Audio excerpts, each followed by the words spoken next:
Bonsoir Frédéric Jossinet. Bonsoir Jacques, ravi d'être avec toi ce soir. Merci. Alors, quand je regarde votre CV, immense championne de judo, médaille d'argent aux Jeux Olympiques, 2 fois médaille d'argent au championnat du monde, 3 fois championne d'Europe, 2 fois championne d'Europe également. Un palmarès tout à fait extraordinaire. Et on vous retrouve dans le football. Mais ça, on va y revenir.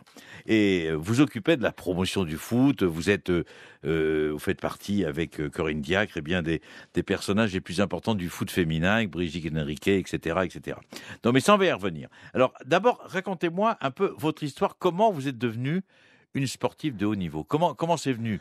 Vous aurez pu faire du golf, vous auriez pu faire du basket, du judo. Pourquoi le judo? Pourquoi le judo?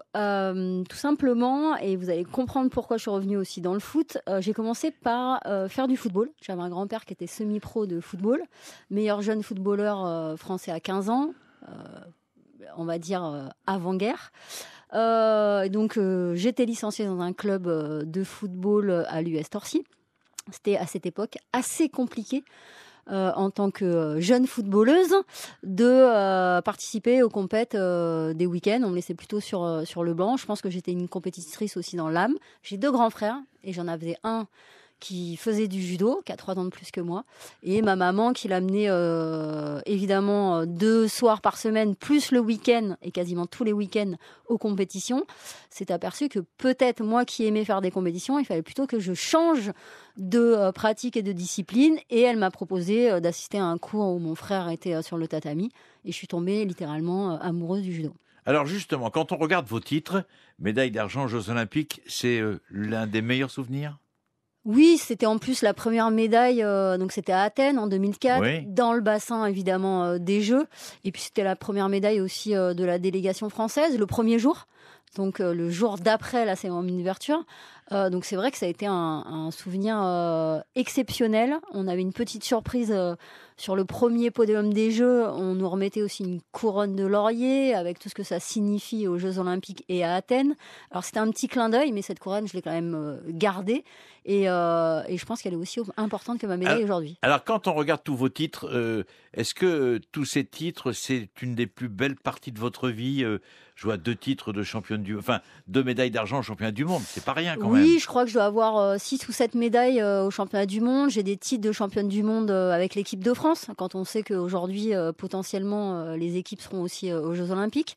Voilà, c'est vrai que ça représente beaucoup d'années aussi. J'ai été détectée très jeune. À 15 ans, je suis rentrée, j'ai été détectée. Je suis rentrée à l'époque Sport-Études Centre National, puis à l'INSEP à peine 17 ans. Donc l'INSEP qui est quand même la fabrique à champions aussi, le pôle olympique de judo.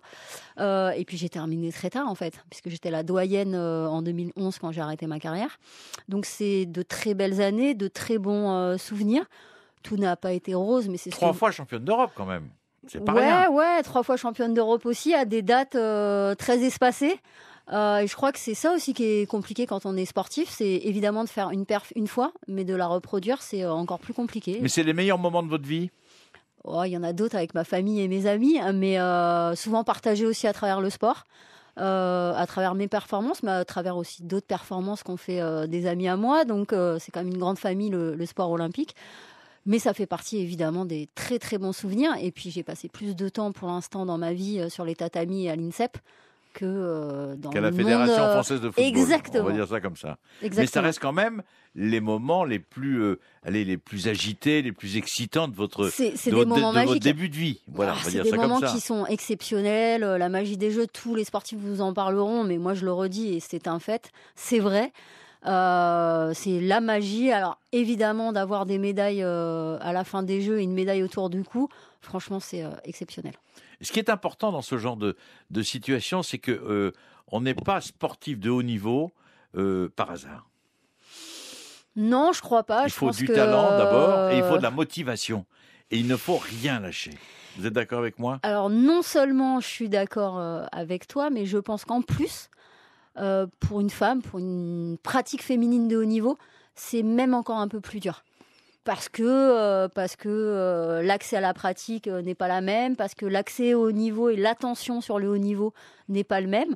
Et oui, c'est une bataille aussi de tous les jours, mais c'est ce qui nous motive. C'est des défis évidemment personnels, mais c'est aussi des défis collectifs avec sa famille, avec ses potes, avec ses amis. Le football a été, on va y revenir un peu plus longuement, votre premier sport. Et c'était pas terrible à l'époque. Bah, disons que... Un peu compliqué pour une femme. Oui, pour une jeune féminine, une jeune footballeuse, c'était un peu compliqué. Elle est beaucoup moins maintenant. Ah bah maintenant, c'est formidable. J'espère. Ça veut dire qu'on fait bien notre travail à la Fédé. Vous faites bien votre travail à la Fédé. Et en plus, on s'aperçoit que tout le monde s'intéresse maintenant au football féminin. C'est pas... et plus le temps passe, plus on s'aperçoit que c'est une catégorie de sportifs qui compte. Bien sûr, alors, non seulement c'est une catégorie de sportifs qui compte, je le rappelle, c'est vrai que je le dis souvent, le football féminin fait partie aussi des sports olympiques, puisque l'équipe de France a participé en 2012 puis en 2016 aux Jeux Olympiques. C'est du football amateur. Donc c'est aussi à nous, fédération, de le développer, d'avoir une stratégie de communication, de promotion pour faire rayonner aussi ce football au féminin, pour que dans un premier temps, et ça on a dépassé entre guillemets cette problématique, c'était de répondre à est-ce que les jeunes filles, les féminines peuvent pratiquer le football ? Bien évidemment oui. Et maintenant la question à laquelle on doit répondre, nous fédération, c'est où est-ce qu'on peut faire du football quand on est une féminine. Et ça, c'est expliquez-moi. Donnez-moi des exemples. Et c'est pour ça qu'on a lancé, en 2012, ce qu'on appelle un plan de féminisation. Et c'est le président Noël Le Graët et Brigitte Henriquez qui portent le football féminin et la féminisation à la fédération en tant qu'élus, qui ont mis en place un plan avec 4 objectifs majeurs. Alors, en nombre et en termes de licenciés, d'arbitres féminines, de dirigeantes, de nouvelles éducatrices, d'entraîneurs, etc., etc. On a atteint les objectifs donc en 2016. On a plus de 100 000 licenciés. On est aujourd'hui à 130 000 pratiquantes avec plus de 40 000 dirigeantes. Donc, on a vraiment pris la problématique et le sujet en 360 pour tout simplement installer la mixité en fait à tous les étages et dans toutes les familles du football. Donc, qui veut dire installer la mixité, c'est qu'on a travaillé à féminiser toutes les familles du football, que ce soit sur le terrain, mais aussi en dehors des terrains et dans tous les clubs. On est encore en train de travailler et de développer et maintenant de structurer pour fidéliser aussi toutes les pratiquantes et les femmes qui s'engagent dans le football. Et on compte aussi bien évidemment sur la Coupe du Monde. On a 2 Coupes du Monde, on a les moins de 20 ans cet été, mais on a aussi et surtout en 2019 la Coupe du Monde féminine qui arrive en France.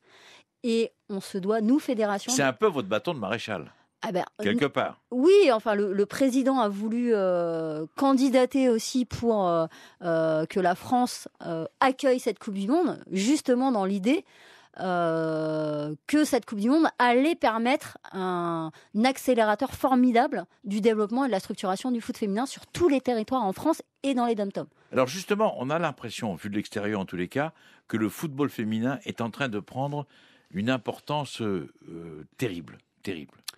Tant mieux. Vous passionnez les gens, vous le savez. Je pense qu'on a une histoire déjà, c'est vrai. Il faut se souvenir qu'il y a il y a très longtemps, il y avait plus de 50 000 personnes qui venaient voir, au début du football, qui venaient voir les footballeuses, l'équipe de France féminine de l'époque, jouer contre eux sur des matchs amicaux ou des matchs qualificatifs. Voilà, après, on a du travail. Franchement, on a beaucoup de travail. On a une belle Coupe du Monde. On se doit évidemment, et ça c'est de la responsabilité du comité d'organisation, de bien organiser cette Coupe du Monde avec 52 matchs à la clé sur 9 territoires en France. Mais moi, en tant que directrice aussi du foot féminin, j'ai besoin de cette Coupe du Monde pour que toutes les villes, les collectivités, les ligues, les districts s'emparent du sujet et vraiment développent et structurent le foot féminin sur tous les territoires. Alors, l'inévitable question, on parle beaucoup des femmes, des droits de la femme. On parle beaucoup de tous ces combats récurrents en ce qui concerne, je veux dire, le respect qu'il faut avoir pour les femmes, un certain nombre de dysfonctionnements, etc., un manque de respect. On a parlé d'agression, etc. Quelle est votre position, justement, en tant qu'ancienne championne de judo et maintenant directrice du foot féminin? C'est-à-dire que c'est un sujet que vous êtes obligé, à un moment ou à un autre, je ne dis pas d'évoquer, mais vous y pensez.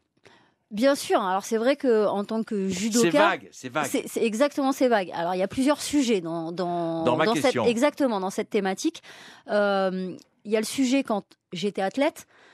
C'est très différent des sports collectifs parce que déjà, quand il y a un focus sur le judo, quand il y a des Jeux Olympiques, quand il y a des championnats du monde, mais même, j'allais dire, sur l'attention que la fédération aussi met et mettait quand moi j'étais athlète, était identique au regard de ce qui se passait chez les garçons. C'est-à-dire qu'il y avait évidemment le judo, mais féminin, ça n'existe. Pour moi, le judo féminin, ça n'existait pas.